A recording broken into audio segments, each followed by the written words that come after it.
"You don't belong here," the billionaire said, his voice slicing through the private jet hangar while investors and engineers turned to stare at the girl holding a cleaning cloth beside the landing gear, as if a single step closer might contaminate something worth more than her entire life today. Maybe. They laughed with him, soft executive chuckles spreading across polished shoes and tailored suits, while security guards watched the quiet maintenance girl like she had wandered into the wrong world entirely. Someone muttered that workers should stay in service corridors far away from machines worth hundreds of millions tonight here. But the girl didn't argue, didn't apologize, didn't even look embarrassed. She simply wiped her hands on the worn cloth and studied the aircraft quietly, like someone listening to a language others had forgotten how to hear, while engines ticked softly behind her patient, steady breathing inside the echoing hangar. None of them noticed the small metal badge resting in her pocket, or the way her eyes followed the blinking avionics panel like a puzzle she already understood, and before the night ended that quiet understanding would stop a disaster none of their elite engineers could explain, let alone solve. Because belonging wasn't about money uniforms or who owned the jet, it was about who could keep people alive when machines started failing. And before anyone realized what the maintenance girl truly knew, the hangar would witness the moment arrogance met skill and lost completely tonight inside this gleaming fortress. By the way, where are you watching from? Tell me in the comments below, because what happened next inside that glittering hangar wasn't just humiliation, it was the beginning of a truth nobody there was ready to face about the quiet girl standing beside the jet while alarms slept silently. Aria Cade had learned long ago that arguing with powerful people rarely changed their minds. Growing up an orphan taught her something quieter: watch carefully, listen longer, and speak only when the moment mattered more than pride, so she lowered her gaze slightly and returned to wiping grease from the billionaire Victor Halverson had already turned away, satisfied that the invisible worker understood her place, while a young intern named Luca Moreno kept watching the girl, because the way she studied the aircraft systems didn't look like cleaning. It looked like a quiet calculation beneath patience and silence tonight. Above them, the massive jet gleamed under bright hangar lights, a monument to wealth, power, and flawless technology, yet the girl could hear a faint, irregular rhythm ticking through the cooling metal panels, a warning whisper hidden inside systems nobody else bothered to notice tonight inside this cavernous building. Yet she paused just long enough to glance once more at the cockpit windows, reflecting the crowd of executives laughing near the stairs, and something inside her old training stirred like a memory refusing to stay buried, because machines spoke clearly when people listened carefully, and that jet was already beginning to fail in small, quiet ways that rich men celebrating contracts would never hear. Yet the orphan girl heard it easily, the way others heard thunder before a storm, and she knew if nobody asked the right questions tonight, something expensive, dangerous, and public might soon go terribly wrong. Still, she said nothing, because people who believed she didn't belong would never listen anyway. Instead, she finished wiping the landing gear, placed the cloth aside, and stepped back into the shadows where workers usually stood unseen, while the billionaire continued boasting to investors about perfect engineering, flawless safety tonight. Luca, however, kept staring at the quiet worker, because the expression on her face wasn't humiliation or anger, it was the focus, the kind technicians wore when diagnosing complicated problems, and that made the young intern uneasy, since nobody hired cleaners who studied jets like puzzles waiting to be solved carefully. Across the hangar, engines creaked softly, cooling after their earlier test run, and the sound made the girl tilt her head slightly, listening again to the uneven ticking hidden beneath metal panels like a heartbeat stumbling inside a machine built for perfection, while the celebration around her continued, loudly unaware. Soon the celebration would stop because that quiet ticking inside the jet was the first sign of a cascading avionics failure creeping through circuits the expensive engineers hadn't noticed yet, and when the alarms finally screamed, the same people laughing tonight would search desperately for someone who truly belonged there. And when that desperate moment arrived, the maintenance girl standing near the shadows would quietly reach into her pocket, revealing the old military badge they never expected to see, proving that belonging wasn't granted by wealth titles or invitations, but by the courage to act when everyone else froze completely.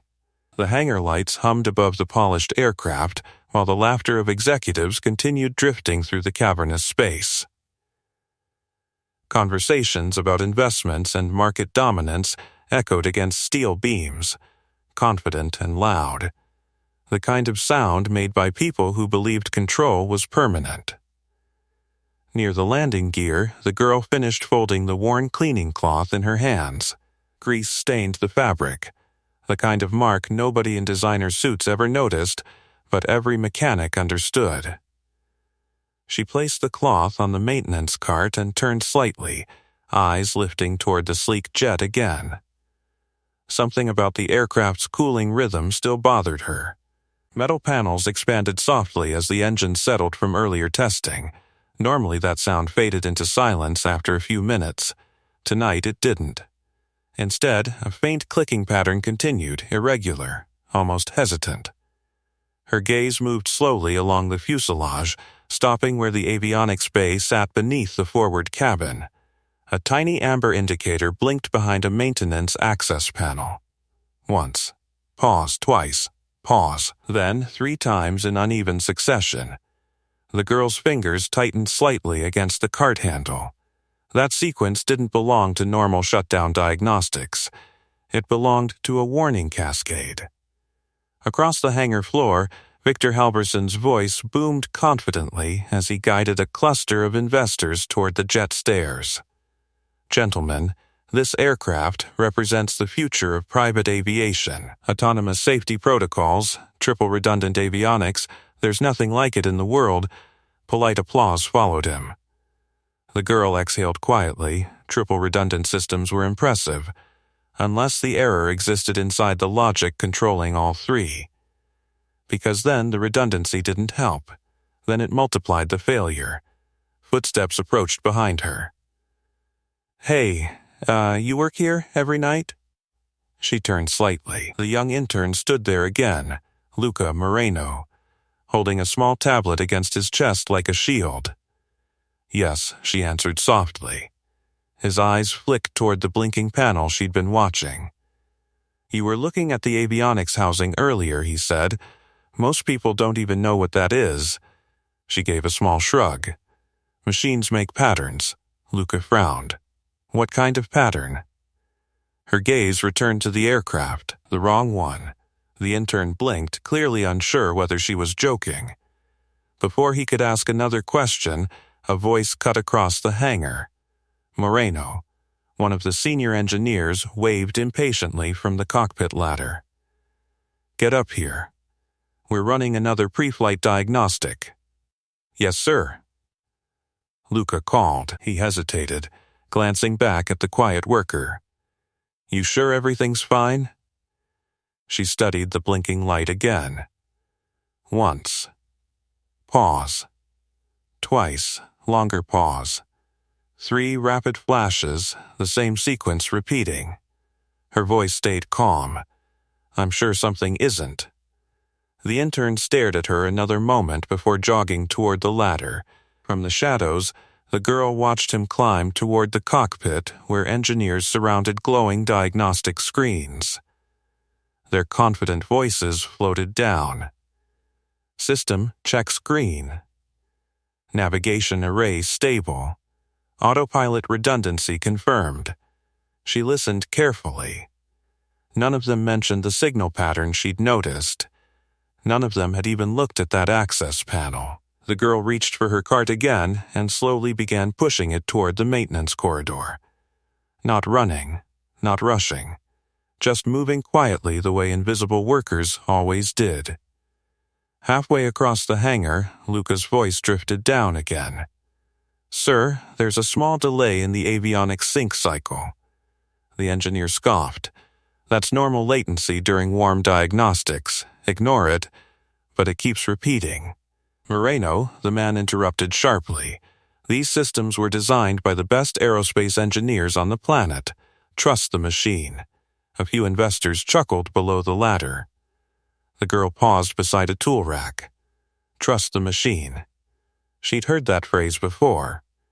Years ago. Right before a simulation aircraft lost control because nobody questioned the data. Her fingers brushed against the pocket where the metal badge rested. Cold. Heavy. A reminder of a life that felt very far away.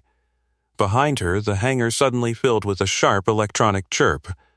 One short alarm. Everyone froze. The engineers looked at each other. Victor Halverson frowned. What was that? Inside the cockpit, Luca leaned over the console. "Diagnostic alert," he said uncertainly. The lead engineer waved dismissively. "Probably a calibration glitch. Reset it." Another button press. Another pause. Then the aircraft spoke again. This time the alarm didn't chirp, it screamed. A sharp cascading warning tone burst from the cockpit speakers, echoing violently across the hangar. Red lights flashed along the avionics panels. Investors stumbled backward. Engineers shouted over one another. What the hell triggered that? Flight control logic fault. That's impossible. Victor Halverson's confident smile vanished. What's happening to my jet? Inside the cockpit, screens filled with cascading error messages. Navigation failure. Autopilot conflict. Control surface desynchronization. And beneath it all, the tiny amber indicator near the avionics bay kept blinking its quiet pattern. Once. Pause. Twice. Pause. 3 rapid flashes. Across the hangar floor, the maintenance girl stopped pushing her car. Her eyes lifted slowly toward the chaos now exploding around the aircraft. Because she already knew exactly what those warnings meant. And she also knew something far more frightening. None of the engineers shouting inside that cockpit understood it yet. By the way, if this story already has you leaning forward wondering how a maintenance girl saw what experts missed, subscribe now so you don't miss the moment this quiet mystery finally explodes into truth. Above the hangar floor, Luca's voice suddenly shouted down the ladder. "We've got cascading avionics failure." And for the first time that night, the billionaires and engineers looked down at the maintenance floor, not with arrogance, but with uncertainty. Because the person who had quietly warned about the pattern was still standing there in the shadows. Watching. The chaos above the ladder spilled outward like a crack spreading through glass. Engineers leaned over glowing consoles inside the cockpit, their voices colliding in frantic bursts, while warning alarms pulsed through the hangar in sharp electronic waves. Flight control logic conflict. That shouldn't even be possible. Reset the autopilot bus. Someone slapped a switch. Another screen turned red. Below them, Victor Halverson stood rigid beside the jet stairs, disbelief replacing the polished confidence he had worn only minutes earlier. "What exactly is failing?" he demanded. No one answered him immediately. Because the aircraft was speaking now in a language of flashing warnings and cascading diagnostics, and none of the experts seemed able to translate it fast enough. On the hangar floor, the quiet maintenance girl didn't move. Her gaze remained fixed on the avionics access panel where the small amber indicator continued blinking its strange rhythm. Once. Pause. Twice. Pause. 3 rapid flashes. Again, and again, the same pattern repeating. Behind her, workers from nearby maintenance bays had begun drifting toward the commotion, their boots echoing against the concrete. Someone muttered under their breath. That alarm doesn't sound like a simple glitch. The girl knew it wasn't. Up in the cockpit, Luca Moreno leaned closer to the primary display, fingers hovering uncertainly above the touchscreen interface. Lines of diagnostic text scrolled endlessly. "Sir," he said nervously, "the navigation core keeps restarting. It's trying to synchronize with the backup array, but the logic keeps looping." The senior engineer frowned. "That's impossible. Those systems are isolated from each other." "But they're not acting isolated," Luca insisted. Another alarm screamed. The engineer cursed. "Fine. Cycle the secondary control module." Luca tapped the command. The jet responded instantly. With another warning. More lights flashed. A third screen turned crimson. The engineer's jaw tightened. "That's not right." Below the ladder, Halverson's voice grew sharper. "Someone explain to me why my aircraft sounds like it's falling apart." Dana Sloan had appeared beside him now, the airport operations director scanning the flashing cockpit displays with practiced eyes. "Those alarms mean the avionics network isn't stabilizing," she said carefully. "But the jet isn't even airborne yet. That's why it's concerning." Inside the cockpit, one of the engineers suddenly shouted, "Control surfaces just desynced." "What?" "The flight system thinks the rudder is moving even though it isn't." Dana inhaled slowly. "That's not a calibration error." Halverson turned toward her. "Then what is it?" Before she could answer, another voice rose from below. Quiet, calm, almost thoughtful. "The avionics logic loop is collapsing." Several heads turned. The maintenance girl had stepped closer to the ladder now, eyes still fixed on the blinking indicator beneath the fuselage. Victor Halverson stared at her like someone noticing a piece of furniture had started speaking. "You again?" he said flatly. The girl didn't look at him. "The system is trying to correct itself," she continued quietly. "But the correction algorithm is feeding the wrong signal back into the navigation core." The lead engineer leaned over the cockpit rail. And how exactly would a cleaner know that? She finally glanced up. Because the warning pattern had changed. Now the light blinked faster. Once, twice, 3 times. Pause. Then again. The loop was accelerating. "The sequence," she said softly. "What sequence?" The engineer snapped. She gestured toward the avionics bay. "That light."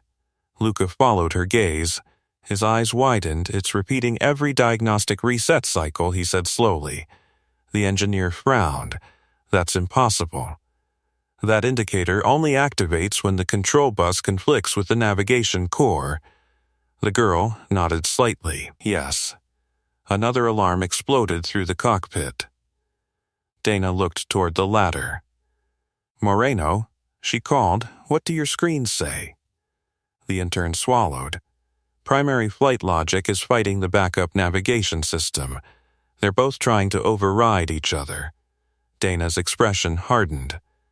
"That's a cascade failure." Halverson turned sharply toward her. "You're telling me my jet can't even run its own safety systems?" "No," she replied calmly. "I'm telling you the safety systems are fighting each other." Inside the cockpit, the engineer cursed again. "Shut everything down." "We'll reboot the avionics network." Luca hesitated. "Sir, if we shut it down completely, we'll lose the navigation alignment." "Just do it." His hand hovered over the command. Below, the girl's voice rose again. "If you shut it down now." The engineer rolled his eyes. "You'll restart the loop from the beginning." Halverson's patience snapped. "Security." 2 guards immediately stepped forward. "Remove her from the hangar." The girl didn't resist when they approached. She only looked up at the cockpit one more time. Because the blinking pattern had just changed again. The pauses were shrinking, the sequence accelerating. That meant the failure was spreading deeper through the system. Up the ladder, Luca suddenly froze. "Wait," he said. The engineer frowned. "What now?" The intern pointed toward a diagnostic line scrolling across the screen. "Sir, the control bus conflict is moving into the autopilot array." The engineer stared. "That can't happen unless—" The next alarm cut him off, louder than the others. A deep continuous warning tone filled the cockpit. Dana looked up sharply. What did you just trigger? Luca's voice trembled. I didn't touch anything. Halverson stepped backward from the stairs. What does that sound mean? No one answered immediately, because everyone inside the cockpit was staring at the same line of text. Flight Control Authority lost. The engineer whispered the words slowly. That shouldn't be possible on the ground. Another warning followed. Autopilot conflict, manual override required. Dana felt her stomach tighten. Because the aircraft wasn't supposed to reach that stage unless it was already airborne, and if the system thought it was flying, then it would start trying to correct imaginary movement, which meant the control surfaces might begin responding to commands no pilot had given. Inside the cockpit, Luca looked down toward the hangar floor again. Toward the girl, now standing quietly between two confused security guards. She met his gaze calmly. And for the first time since the alarms began, someone down there didn't look surprised. She met his gaze calmly. And for the first time since the alarms began, someone down there didn't look surprised. Luca felt a strange chill crawl up his spine. Inside the cockpit, engineers were moving faster now, hands sliding across touchscreens, voices rising in overlapping commands. Try isolating the navigation bus. It's not responding. Why is the rudder actuator showing movement? It's not moving. The sensor says it is. Another alarm slammed through the cockpit speakers louder than the rest. The aircraft sounded angry now. Below the ladder, the two security guards paused, unsure whether to keep escorting the quiet maintenance girl toward the exit or wait for new instructions. Victor Halverson had stopped watching them entirely. His attention was locked on the cockpit. What exactly is happening? He demanded again.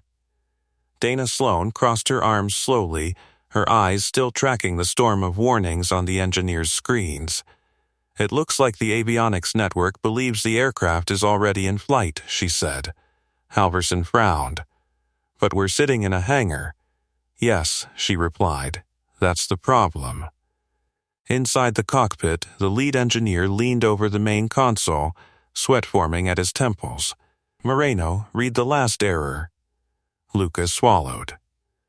Flight stabilization conflict, autopilot seeking correction, manual override recommended. Then override it. I tried. The system rejected the command. The engineer stared. That's impossible. Below them, the quiet girl spoke again. If the system believes it's airborne, her voice wasn't loud, but it carried. Manual overrides won't work. Everyone turned toward her. Even the security guards paused. Halverson's patience finally snapped. I already told you. Donna raised a hand suddenly. Wait. The hangar fell strangely quiet for a moment except for the angry electronic wail pouring from the cockpit. Donna studied the girl carefully. You've been watching the avionics panel this entire time, she said. The girl nodded once. Dana's voice stayed measured. What did you see? For a moment the only sound was the blinking warning tone and the faint ticking of cooling engines.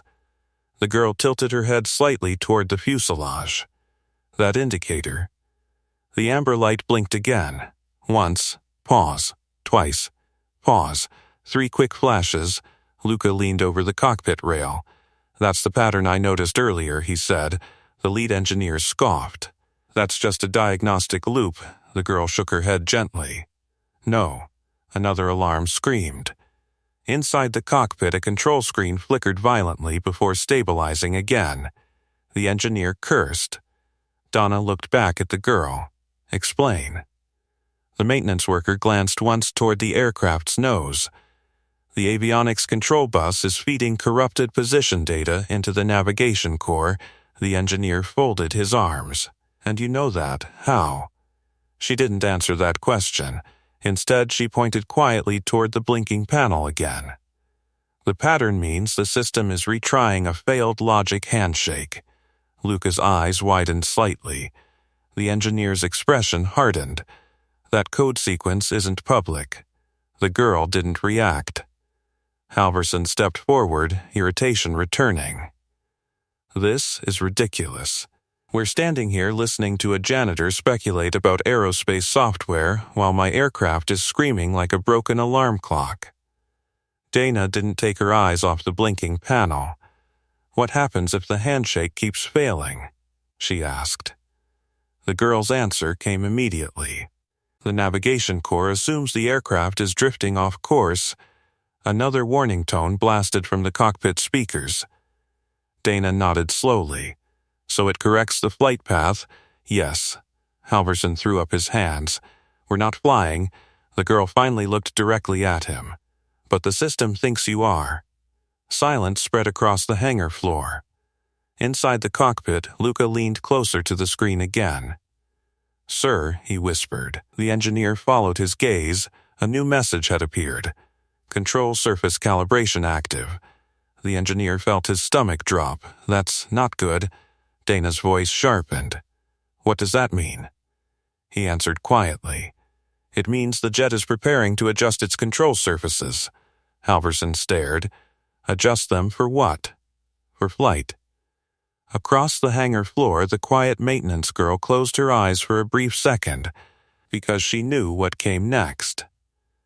When avionics systems believed an aircraft was airborne but stationary, they attempted to stabilize imaginary movement, which meant the control computers would start issuing commands to the rudder, the flaps, the elevators. Inside the cockpit, Luca's voice suddenly rose. Sir. The rudder actuator just engaged. The engineer spun toward the display. That's impossible, we're in maintenance mode. Another warning flashed. Automatic stabilization engaged. Dana looked sharply toward the tail of the jet. Outside the cockpit windows, something moved, very slightly. The massive vertical rudder twitched, just a few inches, but it moved. Gasps spread through the hangar. Halverson's voice cracked. Why is my aircraft moving? The engineer whispered something under his breath that sounded like a prayer. Because if the stabilization system kept issuing commands, the aircraft could start moving multiple control surfaces at once. And the hydraulic pressure behind those systems was powerful enough to tear components apart if they fought against locked maintenance braces. Luca looked down the ladder again, at the quiet girl. Her expression hadn't changed. She simply watched the aircraft the way a surgeon studies a patient moments before deciding whether to cut. Inside the cockpit, the engineer slammed a command into the console. Force shutdown. The system rejected it instantly. Access denied, flight mode active. Donna inhaled slowly. We don't have much time, she said. Halverson turned toward the guards. Why is she still standing here? But before anyone moved again, the girl spoke quietly. If you don't interrupt the loop, another loud hydraulic whine echoed through the hangar. The jet will start correcting its altitude. Everyone stared at her. She finished calmly, and that's when things break. Her words hung in the hangar air just as another hydraulic whine rolled through the aircraft. The sound was deeper this time, stronger. Everyone turned toward the jet instinctively. Along the trailing edge of the massive wing, one of the flaps shifted slightly against its maintenance lock. Metal groaned. Luca felt his throat tighten. Sir, he whispered. Inside the cockpit, the lead engineer stared at the control screen, disbelief spreading across his face. That shouldn't be moving. Dana's voice cut through the rising panic. Why is the system still issuing commands? The engineer tapped the console again. Because it thinks we're flying. Another warning message flashed. Automatic correction active. On the hangar floor, Victor Halverson's voice rose sharply. Shut it down, I'm trying. The engineer shouted back. But the system wasn't listening anymore, because the loop had already taken control. Below the ladder, the quiet maintenance girl watched the blinking amber light again. Once, pause, twice, pause, 3 rapid flashes, Now the pattern was accelerating, which meant the avionics logic was failing faster. The control computers were chasing errors that didn't exist, and every correction pushed the system deeper into conflict. One of the security guards shifted uneasily beside her. "What happens if it keeps doing that?" he muttered. She answered without looking at him. "The system keeps trying to stabilize imaginary movement." The guard frowned. "But we're not moving." She glanced toward the wing again. "The aircraft thinks it is." Inside the cockpit, Luca suddenly leaned forward. "Sir, the pitch stabilizer just activated." The engineer spun toward the screen. "That actuator is locked." Another metallic groan echoed through the hangar. Outside the cockpit window, the horizontal stabilizer twitched violently against its brace. Dana's voice hardened. "If that brace snaps..." The engineer finished her sentence. "The stabilizer could rip the actuator apart." Halverson looked from the wing to the cockpit, panic finally replacing his earlier arrogance. "You're telling me my aircraft is tearing itself apart?" Dana answered quietly. "If the system keeps issuing corrections, yes." The billionaire turned toward the security guards again. "Why is she still here?" But before they could move the girl again, Luca's voice carried down the ladder. "Wait." Everyone looked up. The intern pointed toward the blinking panel near the avionics bay. "That light, it's repeating the same sequence." The engineer snapped impatiently. "That's just the diagnostic loop." But Luca shook his head. "No, it's not random." The maintenance girl finally looked up at him again. He hesitated before speaking. "You noticed it earlier too, didn't you?" She nodded once. Dana studied her carefully. "You knew something was wrong before the alarm started?" "Yes." Halverson's frustration returned instantly. "And you decided not to say anything?" The girl answered calmly. "You already told me I didn't belong near the aircraft." Silence spread across the hangar. The words landed harder than any accusation. For a moment, even the alarms seemed quieter. Then, another warning shrieked through the cockpit. Autopilot authority escalating. Inside the cockpit, the engineer slammed both hands onto the console. "This doesn't make sense." Luca stared at the error lines scrolling across the screen. "The system keeps trying to stabilize altitude." Dana's brow tightened. "But we're on the ground." "Yes," Luca whispered. "That's why it keeps correcting." Another hydraulic whine echoed through the jet. This time, the rudder jerked harder against its lock. The brace rattled. One of the mechanics near the wing shouted, "If that actuator tears loose, we'll lose the entire control assembly." Halverson spun toward Dana. "Fix it." She didn't move. Because the truth was obvious now. None of the engineers knew how. Down on the hangar floor, the girl stepped forward slowly. The guards didn't stop her this time. Their attention was fixed on the violent movement of the aircraft behind her. The blinking indicator flashed again. Once.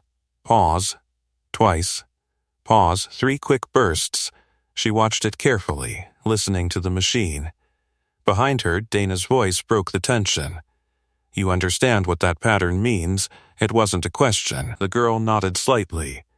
"The navigation core is feeding corrupted altitude data into the control bus." The engineer scoffed. "That's impossible. Those systems cross-check each other." "Yes," she said quietly. "That's why the loop keeps repeating." Luca's eyes widened. "The backup system thinks the primary system is wrong, and the primary system thinks the backup system is wrong," she finished. Dana exhaled slowly. "So they're both trying to correct each other?" "Yes." Another warning exploded through the cockpit. "Control surface limit approaching." The engineer whispered a curse. "If the actuators keep fighting the maintenance locks..." He didn't finish the sentence. He didn't need to. Everyone in the hangar understood what would happen. Hydraulic pressure strong enough to control a flying aircraft could easily rip apart stationary hardware. And if that happened, the damage wouldn't stop at the wing. Dana turned toward the girl again. How do we interrupt the loop? The maintenance workers studied the aircraft silently. The blinking light, the timing of the alarms, the rhythm of the failing system. Then she said something that made the engineer freeze. You can't interrupt it from the cockpit. Halverson stared at her, then where? She looked toward the avionics bay beneath the fuselage. The logic conflict is inside the control bus. The engineer frowned. That panel only opens during deep maintenance, yes. Another warning tone screamed through the jet. The rudder slammed violently against its brace. The metal bracket groaned. Dana looked from the wing to the girl. How long before something breaks? The answer came quietly. Not long. The hangar trembled again as another hydraulic command forced the stabilizer to move. And for the first time since the alarms began, every engineer in the cockpit looked down toward the maintenance floor. At the girl who had been quietly listening to the aircraft from the very beginning. By the way, if you're wondering how the person everyone dismissed might be the only one who understands this machine, subscribe now, because the next moment will prove whether skill or arrogance decides what happens next. Across the hangar, the blinking light flashed again. Faster now. The loop was tightening. And the aircraft was running out of time. Another violent shudder ran through the jet as the stabilization system pushed against the locked hardware again. The hydraulic pump screamed under the fuselage, a sharp mechanical howl that echoed across the hangar like a warning siren.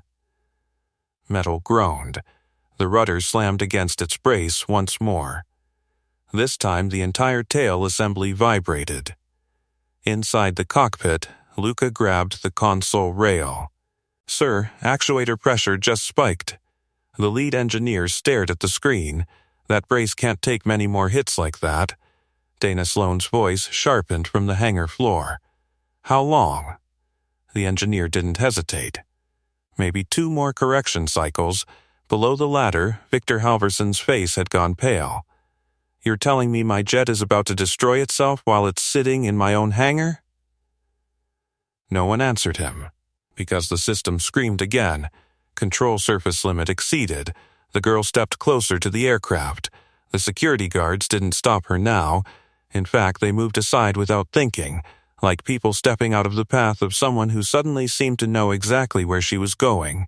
Her eyes stayed on the blinking amber light. Once. Pause. Twice. Pause.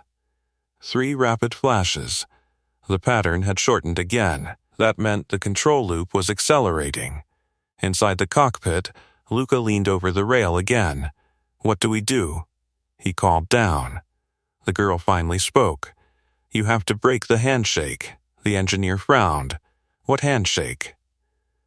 The corrupted data exchange between the navigation core and the control bus. Dana crossed her arms, studying the girl carefully. And how do we do that? The answer came immediately. You isolate the bus physically. The engineer scoffed. That's impossible from the cockpit, yes, she said. It is. Silence spread again. Halverson threw his hands up. Then what are we even talking about? The girl pointed calmly toward the underside of the fuselage, the avionics bay. The engineer stared down at her. That panel contains the primary control interface, yes. And you think we're going to start opening aircraft panels while the system is actively fighting itself? She didn't react. Another warning alarm cut through the cockpit. Automatic correction active. The rudder jerked violently again. The brace holding it rattled with a harsh metallic crack. One of the mechanics shouted from the wing, "That lock is bending." Dana's voice dropped lower. If that actuator snaps free, we could lose the entire control assembly. The engineer ran a hand through his hair. Even if we opened the panel, the control bus is buried behind 3 layers of avionics housing.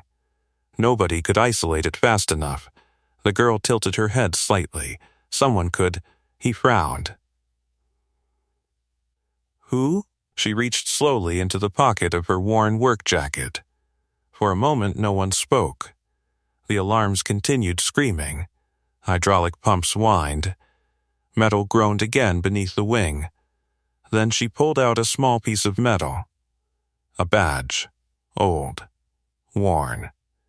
The engraved insignia caught the bright hangar lights as she turned it in her fingers. Luca leaned forward over the rail. What is that? She lifted it just high enough for them to see clearly. The eagle insignia. The serial engraving. Air Force. Avionics Engineering Division. For a moment the hangar went completely silent. Even the alarms seemed distant. The lead engineer's mouth opened slightly. That can't be real. The girl met his eyes calmly. I worked avionics diagnostics for military aircraft. Halverson blinked. You? She nodded once, before I left.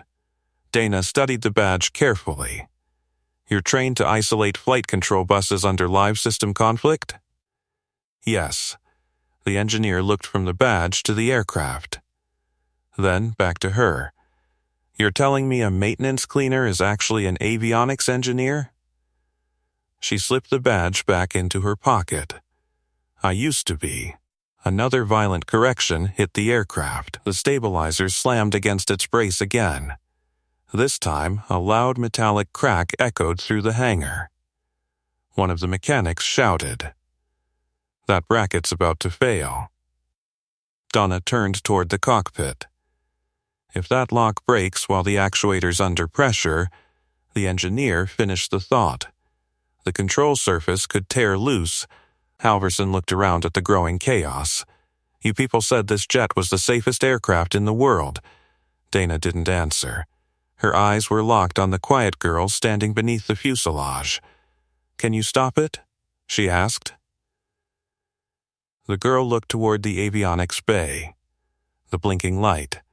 The trembling stabilizer, the warning tones echoing through the hangar. Yes, she said. Halverson barked a laugh. You expect me to let a janitor dismantle my aircraft? The girl didn't respond to him. Instead, she looked at Dana.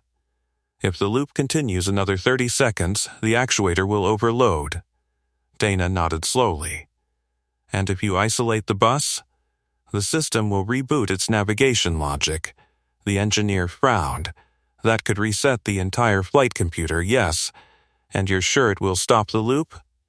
She answered calmly. It will stop the conflict. Another violent correction slammed through the jet. The rudder brace shrieked under pressure. Halverson looked up toward the cockpit again. Engineer. The man hesitated. Then he looked down at the girl one more time, at the calm expression, at the badge she had just shown them, and at the aircraft shaking itself apart around them. Finally, he said quietly, She's right about the loop. The words hung in the cockpit like something fragile. For a moment, no one moved. Not the engineers gripping the consoles, not the investors standing frozen beside the jet stairs, not even Victor Halverson, whose disbelief had finally been overtaken by something colder, uncertainty. Then the aircraft screamed again. A violent hydraulic surge slammed through the control system, forcing the rudder hard against its brace. The metal bracket shrieked. Down on the hangar floor, a mechanic shouted, That lock is cracking. Dana Sloane's head snapped toward the tail of the jet. The stabilizer shuddered again, the entire structure vibrating as pressure fought against hardware never meant to move under maintenance locks. How much longer? She called up. Inside the cockpit, the lead engineer's eyes flicked across 3 different warning screens. Less than 20 seconds if the correction cycle keeps accelerating. Victor Halverson stepped forward, anger flashing again through the fear. So stop it. The engineer slammed another command into the console. The aircraft rejected it immediately. Access denied, flight mode active. The engineer exhaled slowly. It's not accepting cockpit authority anymore. Halverson stared at him. That's ridiculous. This is my aircraft. Dana's voice cut in quietly. Right now, the flight computer doesn't care who owns it, another warning erupted through the speakers. Control surface limit exceeded. The stabilizer jerked again. This time, the entire wing shuddered. People began backing away instinctively. If the actuator tore loose, the snapping metal could whip across the hangar with lethal force. Below the fuselage, the girl had already moved closer to the avionics panel. Her fingers brushed the smooth metal surface lightly, feeling the faint vibration running through the aircraft's skin. The system was panicking. Machines didn't feel fear, but they reacted to bad data the way humans reacted to danger, faster and more aggressively with every failed correction. The blinking amber indicator pulsed again. Once. Pause. Twice. Pause. 3 flashes. Now the pauses were barely there at all. Inside the cockpit, Luca leaned over the rail again. "Sir, the handshake cycle just shortened again." The engineer nodded grimly. "The navigation core is retrying faster." Dana turned toward the girl. "You said you could isolate the control bus." "Yes. How long will it take?" The girl studied the access panel. The screws. The latch. The wiring compartment behind it. 10 seconds, once the panel is open, Halverson's voice exploded behind her. "This is insane." Everyone turned. "You're seriously considering letting a maintenance worker start dismantling avionics systems on a 9-figure aircraft?" Dana didn't flinch. "We're seconds away from the control actuators tearing themselves apart. That's a maintenance problem." "No," Dana said quietly. "It's a flight control problem." Another violent shudder ripped through the stabilizer. This time the brace bent visibly. A mechanic yelled from across the hangar, "That lock won't hold another cycle." Halverson pointed at the girl. "If she damages anything, I'll have her arrested." The girl didn't even look at him. Instead, she turned her head slightly toward Dana. "The longer you wait, the harder the reboot will be." Dana studied her face carefully. No panic, no hesitation, just a steady focus of someone analyzing a problem. Inside the cockpit, the engineer suddenly swore. The system just activated secondary stabilization. Luca's eyes widened. "That means it's trying to correct altitude, A&D heading." Dana inhaled slowly. "So 2 control systems are now fighting each other?" "Yes." Another alarm screamed. 2 separate hydraulic systems activated at once. The rudder jerked violently. The stabilizer slammed downward. The brace screeched under the strain. Halverson looked around wildly. Someone shut it down. The engineer shouted back. "We can't." Dana finally turned toward the girl again. "If you open that panel, you'll be working on a live avionics bus. I know.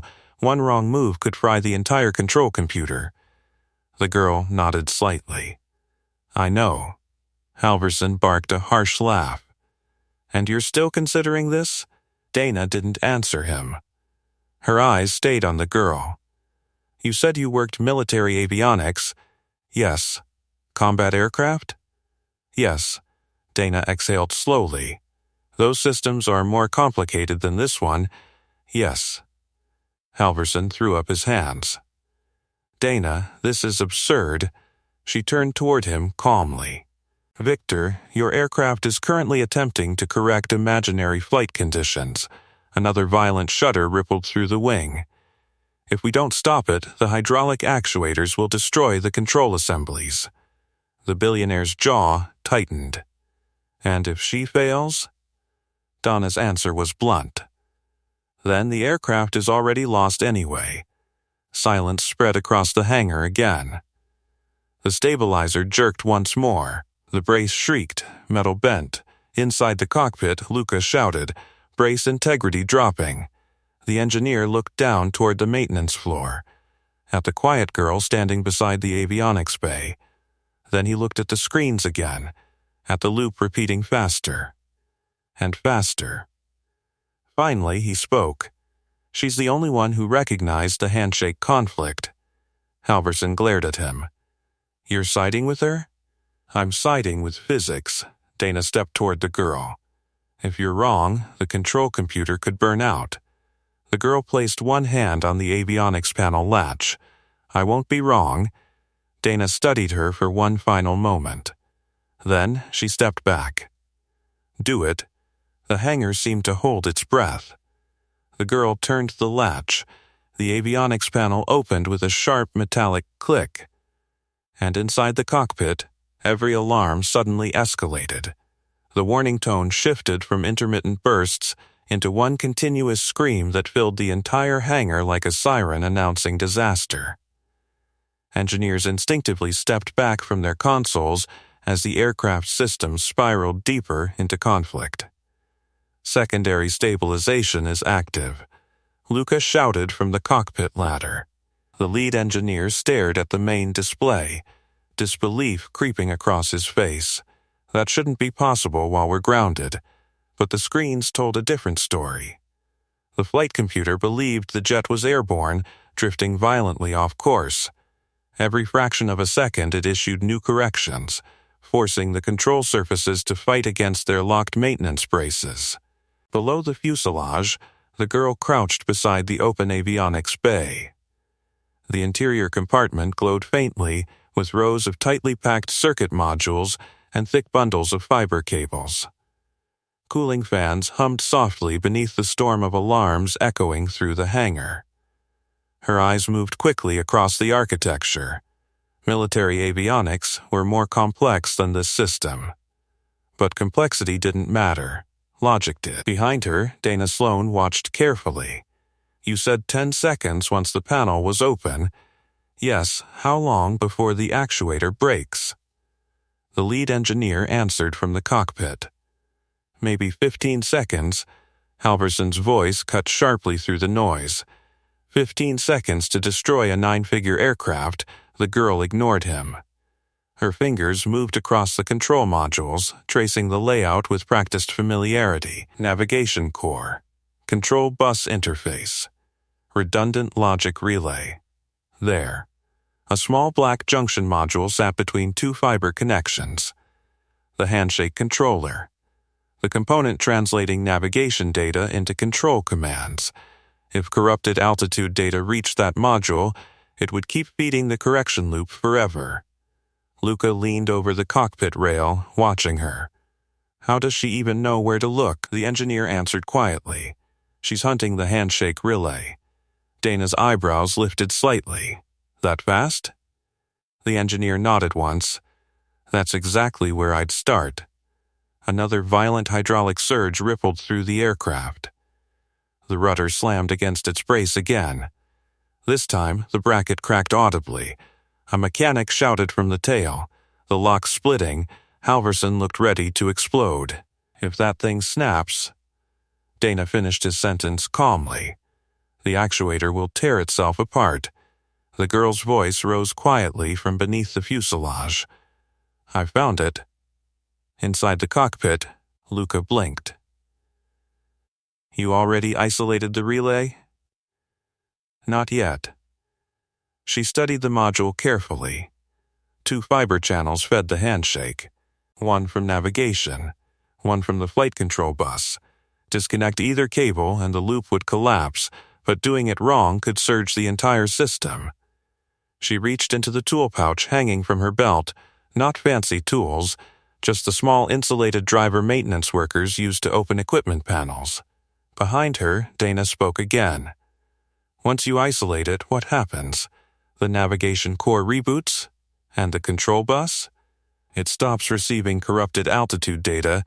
Another alarm blasted through the aircraft. Control surface limit critical. Inside the cockpit, Luca shouted. Actuator pressure spiking again. The stabilizer jerked violently. The cracked brace screamed under the strain. The engineer checked his screen quickly. We're down to one more correction cycle before the bracket fails. Halverson's voice rose in panic. Then why are we still talking? The girl didn't rush. Her breathing stayed slow and steady. Machines punished panic. Precision fixed them.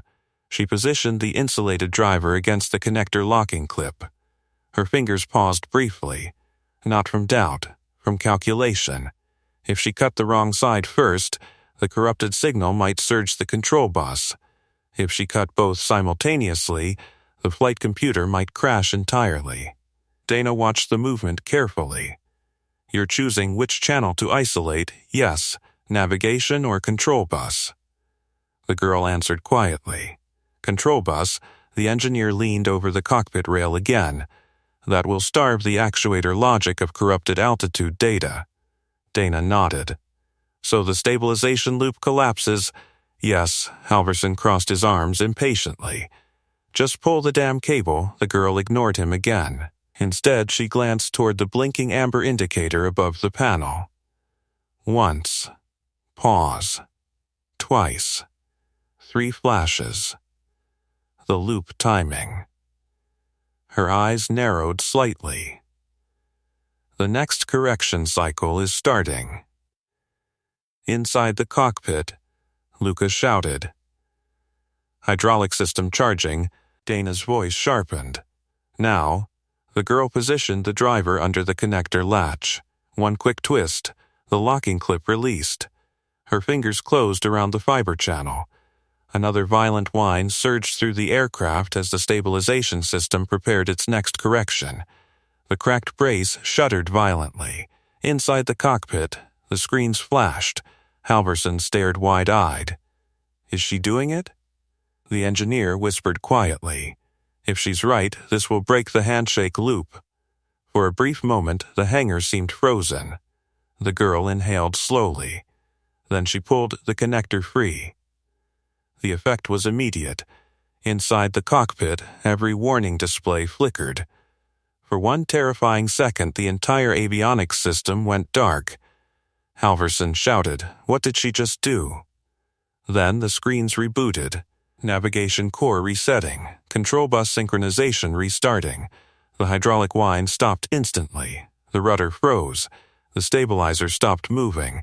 Silence flooded the hangar. No alarms, no grinding metal, just the quiet hum of electronics stabilizing. Inside the cockpit, Lucas stared at the screens. The loop is gone. The engineer checked another display. Control surface authority restored. Manual override available. He exhaled slowly. Good Lord. Below the fuselage, the girl gently closed the avionics panel again. The aircraft sat perfectly still now, as if nothing had happened. Dana Sloan folded her arms slowly. 10 seconds, she said softly. Victor Halverson looked around the silent hangar, at the engineers, at the investors, at the aircraft that had nearly destroyed itself. Then finally, at the maintenance girl standing beneath it, and for the first time that night, no one in the hangar laughed. By the way, if you're still watching and wondering how the person they said didn't belong just saved an entire aircraft, subscribe now, because what happens next will make that humiliation earlier feel very different. For a long moment after the connector snapped free, the hangar remained silent. Not the comfortable quiet of a finished task. The stunned kind. The kind that followed something nobody had expected to see. Inside the cockpit, Lucas stared at the screens as if they might suddenly change their minds. Navigation core stabilized. Control bus synchronized. Manual flight authority restored. He blinked twice. "Sir," he said slowly. The lead engineer leaned closer to the console, checking each diagnostic line carefully. The scrolling warnings had stopped. Every control surface indicator showed neutral position. The hydraulic pressure gauge returned to its resting range. He exhaled a breath he didn't realize he had been holding. It's stable. Below the ladder, Dana Sloan turned her attention to the tail of the aircraft.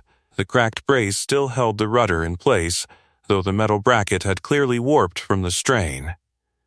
"Mechanics," she called calmly, "secure the control surfaces and depressurize the hydraulic lines." Several technicians moved immediately, jogging toward the wing and stabilizer with renewed urgency. They worked carefully now. Not because of the aircraft. Because of the person standing beneath it. Victor Halverson hadn't moved. His gaze remained locked on the quiet maintenance girl. She had already stepped back from the avionics panel, wiping a faint line of dust from her fingers onto the same worn cloth she'd been holding earlier.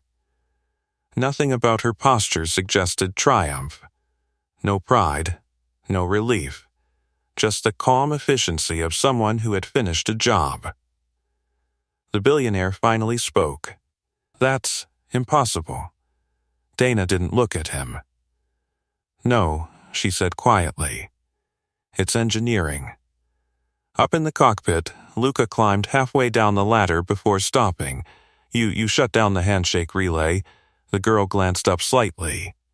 "Yes. How did you know which channel to isolate?" She tilted her head toward the aircraft. "The pattern," Luca frowned. "The blinking indicator?" "Yes. That tiny light told you the entire avionics logic was collapsing?" "It told me where the signal conflict started." The intern stared at her with open amazement. The lead engineer descended the ladder next. Unlike Halverson, his expression held no anger, only curiosity. "You identified a control bus handshake conflict by ear and pattern recognition." The girl shrugged slightly. "Machines repeat themselves when they're confused." He crossed his arms slowly. "That diagnostic code isn't even visible on the primary screens, no. So how did you learn it?" She hesitated briefly, then answered simply. "Military aircraft talk the same way." Across the hangar, mechanics finished securing the damaged brace. One of them called out. "Hydraulics depressurized." Dana nodded. "Good." She turned back toward the girl. "You prevented a cascade actuator failure." The girl didn't respond. Dana continued calmly. "If that stabilizer had broken loose under pressure, the damage would have traveled straight through the control assembly." Halverson finally snapped. "Yes, we all understand the aircraft was in danger." Dana turned toward him slowly.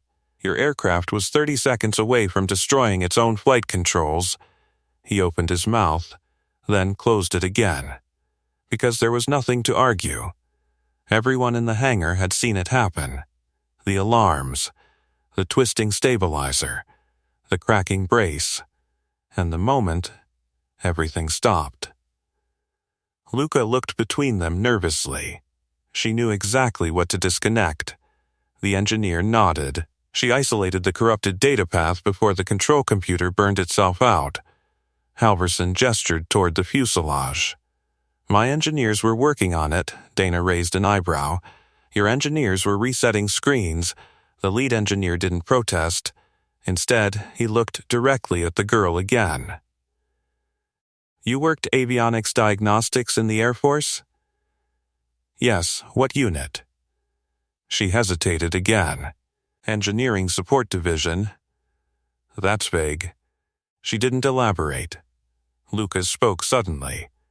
But she knew the handshake relay instantly. The engineer nodded slowly. "Yes." He turned back toward Halverson. "You don't get that kind of recognition from textbooks." The billionaire frowned. "What are you implying?" The engineer answered bluntly. "She didn't just study avionics." His gaze shifted back to the girl. "You diagnosed aircraft under live system failure." Silence settled again. The girl finally spoke quietly. "Yes." Dana folded her arms thoughtfully. "So you left the Air Force and ended up cleaning hangars?" The question wasn't mocking, just curious. The girl's eyes moved briefly toward the enormous aircraft beside them. "Life changes," Halverson scoffed. "That doesn't explain how someone with that background ends up pushing a cleaning cart." She didn't answer. Instead, she picked up the cloth again and wiped a thin streak of grease from the avionics panel where her hands had rested. The simple motion somehow made the silence heavier, because it reminded everyone of what had happened earlier that evening. The laughter, the words, "You don't belong here." Luca shifted awkwardly. "She noticed the failure before any of us." Dana nodded slowly. "Yes." The lead engineer exhaled again. "Which means one uncomfortable truth." Halverson looked irritated. "And what truth is that?" The engineer gestured toward the quiet worker standing beneath the jet. The only person in this hangar who truly understood what was happening. He paused. Was the one we almost threw out. The words settled over the hangar heavier than the silence that followed. Victor Halverson looked from the engineer to the quiet maintenance girl as if the sentence itself were some kind of mistake. That's dramatic, he muttered. But no one laughed, because the aircraft beside them still carried the marks of what had nearly happened. The cracked brace on the stabilizer, the warped rudder lock, the faint smell of overheated hydraulics still lingering in the air. Dana Sloan stepped toward the tail section where the mechanics were finishing their work. Report. One of them wiped grease from his hands. Actuator housing took pressure but didn't fail. If that stabilizer had moved another inch, we'd be replacing half the control assembly. Dana nodded once. Then we were seconds away. The mechanic glanced past her toward the girl standing quietly beneath the fuselage. Yeah, he said. Seconds. Inside the cockpit, the lead engineer returned to the console for one final diagnostic run. The system screens flickered through checks now that the corrupted handshake relay had been isolated. Navigation core, stable. Flight control bus, synchronized. Autopilot authority, inactive. He leaned back slowly. It's clean, he said. Luca looked relieved. So the aircraft is safe again? Yes, the engineer hesitated. Because she stopped the loop below them, Halverson rubbed his temples in frustration. I still don't understand how this happened.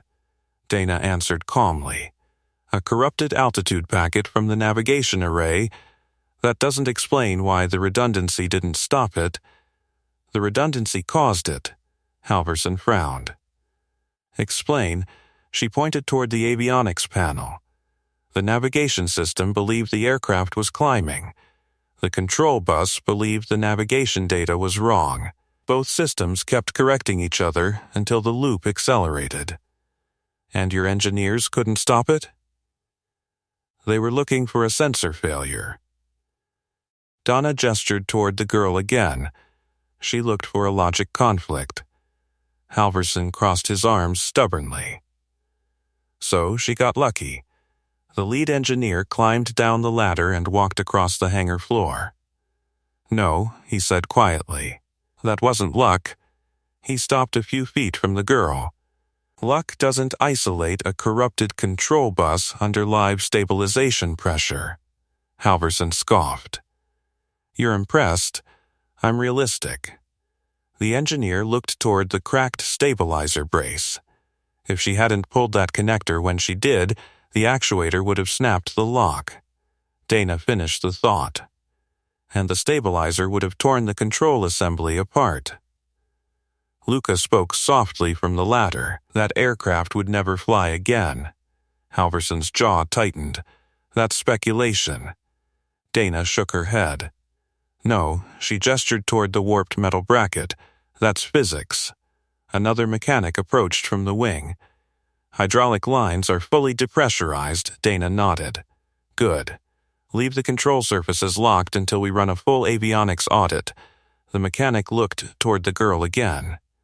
Who is she, anyway? Halverson answered quickly. A cleaner. The engineer's voice followed immediately after. No. The billionaire turned toward him sharply. What do you mean, no? The engineer folded his arms. A cleaner doesn't identify a handshake loop by listening to a cooling engine. Halverson rolled his eyes. Oh, please. Dana didn't look amused. Victor, you humiliated her in front of your investors less than an hour ago. That's irrelevant. Is it? The hangar fell quiet again. The girl still hadn't spoken. She had stepped back toward her maintenance cart now, placing the cloth neatly beside the small toolbox attached to the side. Just another worker finishing a shift. Luca climbed the rest of the way down the ladder and walked toward her. You heard the failure before the alarm started. She nodded slightly. Yes, How? The avionics bus changes the sound of the cooling system when it's stuck in a loop. Luca blinked. You can hear that? Yes. The engineer nodded thoughtfully. Experienced avionics technicians sometimes can. Halverson shook his head in disbelief. This is unbelievable. Dana's tone stayed calm. What part? That someone with this level of training is pushing a cleaning cart in my hangar.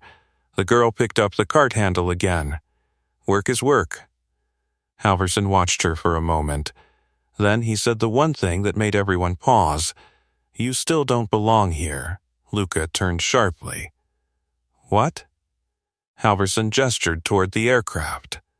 This is a restricted aviation facility. The words hung in the air, the same ones he had used earlier. But this time, the hangar reacted differently. The engineer raised an eyebrow. Victor. Dana's expression hardened. You might want to think carefully about what you say next. Halverson looked around the hangar, at the engineers, at the mechanics, at the aircraft that had nearly destroyed itself. Then, back at the quiet girl. She hadn't stopped moving. The maintenance cart rolled slowly across the concrete floor as she began heading toward the service corridor again. No anger. No argument. Just quiet footsteps leaving the place she had just saved.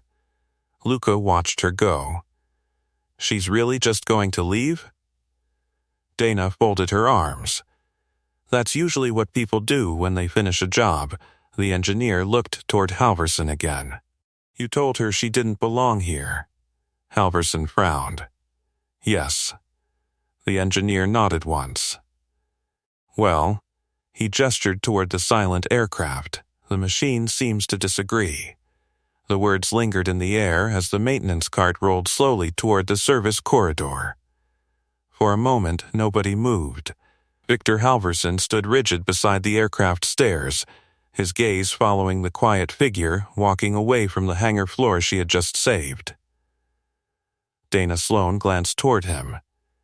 You should probably say something. Halverson frowned. About what? The fact that the aircraft still exists. Across the hangar, mechanics continued securing the stabilizer and inspecting the cracked brace. Their voices carried through the space in low murmurs. Control bus nearly cooked itself. Never seen a loop escalate that fast. And she just pulled the connector like it was nothing.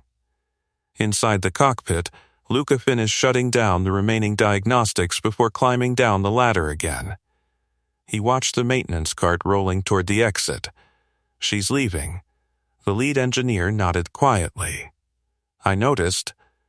Luca turned to him. You're not going to stop her? The engineer glanced toward Halverson. That's not my decision. Dana's patience finally thinned.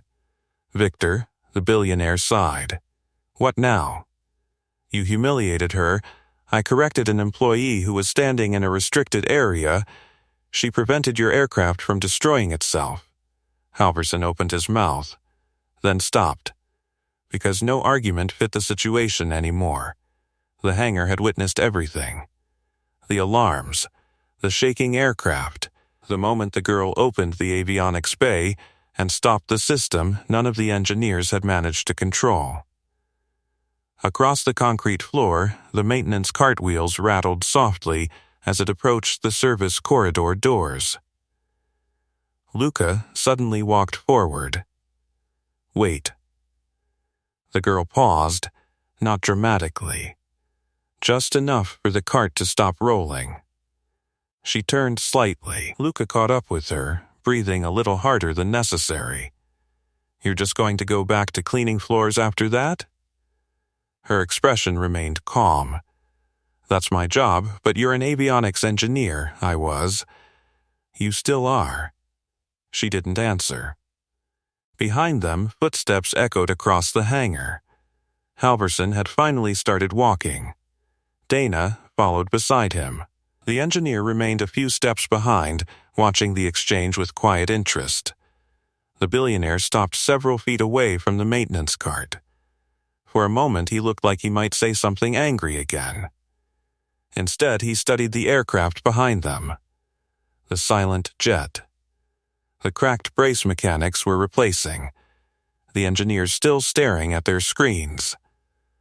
Then, he looked back at the girl. You recognized the failure before anyone else, yes. You isolated the corrupted control bus under live system pressure, yes. Halverson folded his arms slowly. That aircraft cost me $180 million. The girl waited. And 30 seconds ago, he continued, it was seconds away from tearing itself apart. She nodded slightly. Yes. Halverson glanced around the hangar, at the investors who had quietly gathered near the stairs, at the engineers who were pretending not to listen, at Donna. Then he said something that sounded very different from his voice earlier that evening. I may have misjudged the situation. Donna raised an eyebrow. That's one way to phrase it. Halverson ignored the comment. Instead, he looked directly at the girl again. You're telling me you diagnosed a cascade avionics conflict by listening to the cooling system? Yes. The lead engineer spoke from behind him. That's exactly what she did. Halverson nodded slowly. That kind of skill doesn't disappear just because someone leaves the military. The girl remained silent. Luca couldn't hold back anymore. She belongs here, more than half the people in this hangar. Several mechanics nearby nodded quietly. Halverson looked around at them, then back at the girl. I said earlier that you didn't belong here. The words echoed in the hangar again. But now they sounded different. He exhaled slowly. That was incorrect. No one spoke. The girl rested one hand on the maintenance cart handle. People make mistakes. Halverson studied her face. You saved my aircraft, yes, you saved the reputation of my engineering division. She shrugged slightly. I stopped a logic loop. The engineer chuckled quietly behind him. That's a very modest way of describing it. Dana crossed her arms again. So what happens now? Halverson looked toward the aircraft once more, then back at the girl. What happens now, he said slowly, is that I correct my earlier statement. The hangar waited. Because everyone understood what he meant. The billionaire gestured toward the silent jet behind them. You do belong here. The girl considered the aircraft for a moment. The enormous machine gleaming under hangar lights, the engineers who had finally stopped underestimating her, the intern still staring at her like he'd just witnessed magic. Then she said something that made several mechanics grin quietly. I belonged here the whole time. Halverson almost smiled. For the first time that night, no one argued with her. The hangar felt different now. The same lights still hummed above the polished aircraft, the same cold concrete stretched across the floor, and the same engineers stood beside diagnostic screens. Yet something in the air had shifted quietly, the way pressure changes after a storm finally passes. Victor Halverson looked back toward the jet. The mechanics had already replaced the damaged brace, their tools clinking softly against metal as they finished securing the stabilizer. Engineers continued reviewing system logs, murmuring to one another as they traced the failure sequence that had nearly destroyed the aircraft. But their attention kept drifting toward the same place, toward the maintenance cart, toward the quiet girl beside it. Dana Sloan watched the room carefully. Moments earlier, this hangar had been divided by invisible lines, executives above, workers below, people who commanded, and people who obeyed. Now, those lines looked thinner. Luca Moreno stood beside the cart, still shaking his head in disbelief. You saved the entire aircraft, he said. The girl adjusted the cloth folded on the cart. It was a logic error, that's not the point. He gestured toward the jet. You heard something nobody else did. She glanced briefly at the aircraft again. Machines tell the truth, If you listen carefully, behind them, the lead engineer approached slowly. He carried a tablet now, diagnostic graphs glowing across the screen. "I finished reviewing the system logs," he said. Dana raised an eyebrow. "And?" "The corrupted altitude packet originated in the navigation array just like she said." Halverson folded his arms thoughtfully. "And the redundancy loop? Exactly as she predicted." The engineer tilted the screen so they could see the cascading logic failures recorded in the system. Once the navigation core started feeding corrupted altitude data, the control bus tried to correct it. But the correction made the navigation system think the aircraft was climbing faster. Dana nodded slowly. "So the loop kept accelerating?" "Yes." The engineer looked at the girl again. Until the handshake relay was isolated, Halverson stared at the graphs quietly. And if that hadn't happened? The engineer didn't hesitate. The stabilizer actuator would have torn through the maintenance lock within the next correction cycle. Dana finished the thought. And the control assembly would have failed. Luca let out a long breath. That aircraft would have been destroyed. Silence settled again. The girl didn't react to the conversation. She simply lifted the cleaning cloth and wiped a faint fingerprint from the metal side of the cart. Work finished. Tools organized. Just another shift ending. Halverson watched the simple motion for a moment. You could work anywhere in aviation with skills like that. She shrugged slightly. Maybe. Why here? She glanced toward the hangar doors where the night sky waited beyond the glass. It was quiet. Dana almost smiled. Not tonight, no. Luca leaned against the cart. "You know everyone in this hangar is going to talk about this for years, right?" The girl looked mildly confused. "About what?" The intern laughed softly. "You stopping a 9-figure jet from destroying itself while everyone else panicked." The engineer nodded. "That's not something people forget." Halverson studied her one more time. Then he said something very different from the man who had spoken earlier that night. "If you ever decide you want a different job than pushing that cart," he gestured toward the aircraft, "my engineering division would benefit from someone who can hear problems before computers do." She thought about that quietly, then answered in the same calm tone she had used all evening. "I'll think about it." Dana turned toward the aircraft once more. "Run a full avionics inspection before morning," she told the engineers. "Document everything." They nodded. The hangar slowly returned to its normal rhythm, tools clinking, technicians talking, machines humming softly under bright lights. But every so often someone looked toward the maintenance cart again. Not with amusement anymore. With respect. Because earlier that night a billionaire had laughed and said a quiet worker didn't belong in that hangar. Yet when the aircraft began tearing itself apart, the only person who understood what was happening had been the one standing where power never bothered to look. The worker. The orphan girl. The one holding a cleaning cloth and an old military badge in her pocket. And in the end, the truth had spoken louder than titles ever could. Because belonging isn't decided by who owns the aircraft. It's decided by who can keep it flying. Ask me for the next story title. Subscribe, and don't miss our next story, They Laughed at the Janitor Fixing the Power Grid Until the City Went Dark. Trust me, you'll feel it. And tell me in the comments, what injustice should we tackle next?